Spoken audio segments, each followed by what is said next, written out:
এইভাবে একবার এঁচোড় বাড়িতে রান্না করে খেয়ে দেখুন। মাছ মাংসের স্বাদ ভুলে যাবেন একবার এইভাবে এঁচোড় রান্না করলে। একদম অন্যরকমভাবে আজকে আপনাদের সঙ্গে এই এঁচোড় রেসিপিটা শেয়ার করব। এইভাবে একবার হলো বাড়িতে বানিয়ে খেয়ে দেখুন। কথা দিচ্ছি একবার খাওয়ার পর বারবার এইরকমভাবেই বানিয়ে খেতে চাইবেন। এখানে আমি এঁচড়গুলোকে ভালো করে কেটে ধুয়ে একটা প্রেসার কুকারের মধ্যে নিয়ে নিলাম। আর দুটো বড় সাইজের আলু এইরকম ডুমু ডুমু টুকরো করে কেটে দিয়ে দিলাম। আলুগুলোকে একটু বড় করে কেটেই দিতে হবে। এখন দিয়ে দিলাম 1 চামচ সরিষার তেল। এঁচড়ের মধ্যে অনেকটা পরিমাণ আটা থাকে, তাই প্রেসার কুকারের মধ্যে যেন লেগে না যায়, তাই 1 চামচের মতো সরিষার তেল দিয়ে দিলাম। হাফ টিস্পুন নুন, হাফ টিস্পুন হলুদের গুঁড়ো দিয়ে পরিমাণ মতো জল দিয়ে এঁচড়গুলোকে একটা সিটি দিয়ে সেদ্ধ করে নেব। তাহলে কিন্তু খুব ভালো করে সেদ্ধ হয়ে যাবে। অন্যদিকে আমি একটা বড় সাইজের পেঁয়াজ এরকম স্লাইস করে কেটে নিলাম। এখন চুলার মধ্যে বসিয়ে দিলাম একটা কড়াই। দিয়ে দেব প্রায় 2 টিস্পুন সরিষার তেল। তেলটা ভালোভাবে গরম হয়ে যাবার পর দিয়ে দিলাম এখানে রসুন। এখানে আমি গোটা একটা রসুন ভালো করে ছিলকাটা তুলে ধুয়ে দিয়ে দিলাম। আর অল্প একটু আদার টুকরো দিয়েছি। তারপর দিয়ে দিলাম 5 থেকে 6টা শুকনো লঙ্কা। ঝালটা আপনারা টেস্ট বুঝে দিয়ে দেবেন। আর এই রান্নাটা একটু ঝাল ঝাল হলেই খেতে খুব ভালো লাগে। এখন পেঁয়াজের স্লাইসগুলো দিয়ে দিলাম, ভালোভাবে নাড়াচাড়া করে ভেজে নেব। তো দেখুন পেঁয়াজগুলো কিন্তু মোটামুটি সফট হয়ে গেছে। যখন দেখবেন এইরকম সফট হয়ে গেছে তখন এখানে দিয়ে দিতে হবে একটা বড় সাইজের টমেটো।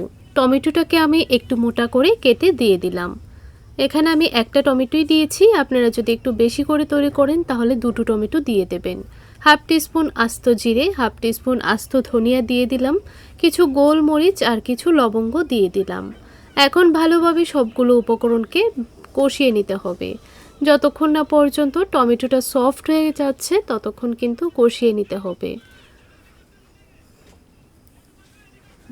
প্রায় 3 থেকে 4 মিনিট সময় নিয়ে কিন্তু ভালো করে আমি কষিয়ে নিয়েছি। এই দেখুন খুব সুন্দরভাবে কিন্তু ভাজা ভাজা হয়ে গেছে। এখন একটা প্লেটের মধ্যে নামিয়ে নিলাম।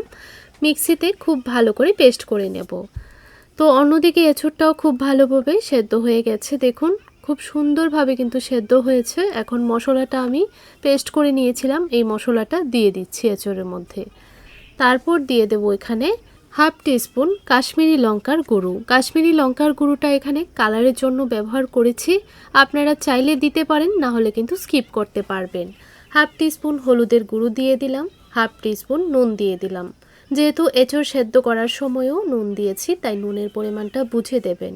1 টিস্পুন সরিষার তেল দিয়ে দিলাম। তারপর হাত দিয়ে খুব ভালো করে কিন্তু মেখে নিতে হবে। এই দেখুন ভালোভাবে মাখা হয়ে গেছে। এখন এঁচড়গুলো সিদ্ধ করার জন্য যে জলটা দিয়েছিলাম এই জলটা কিন্তু ফেলে দেব না, এটা একটা বাটির মধ্যে নিয়ে নিলাম। কড়াইয়ের মধ্যে দিয়ে দিলাম আরও 1 টেবিলস্পুন সরিষার তেল, একটা তেজপাতা দিয়ে দিলাম, আর দিয়ে দিচ্ছি কিছু গোটা গরম মশলা।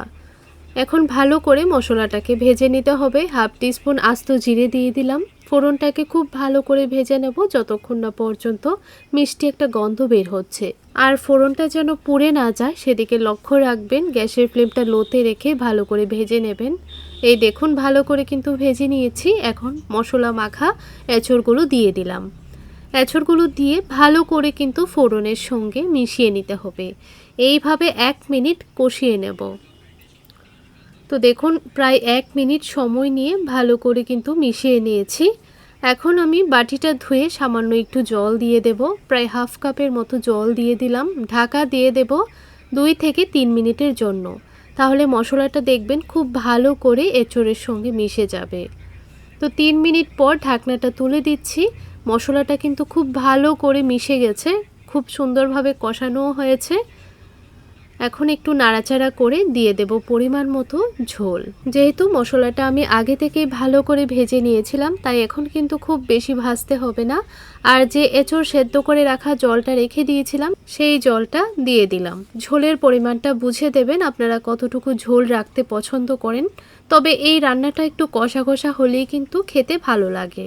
তো ভালো করে মিশিয়ে নিয়েছি। এখন 3 থেকে 4 মিনিট রান্না করে নেব।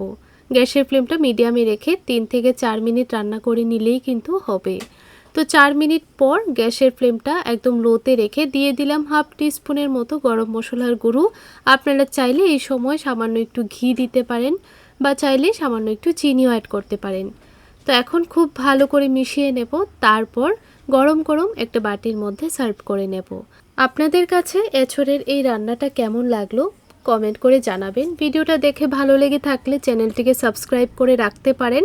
এই ধরনের আরও নতুন নতুন রেসিপি আমার চ্যানেলে দেওয়া আছে, চাইলে চ্যানেলটি ভিজিট করতে পারেন। আর রেসিপিটি ভালো লাগলে লাইক শেয়ার করে আমার পাশে থাকবেন। তাহলে বন্ধুরা আজ এই পর্যন্তই, দেখা হচ্ছে পরের রেসিপিতে। ততক্ষণ আপনারা ভালো থাকবেন, সুস্থ থাকবেন। ধন্যবাদ।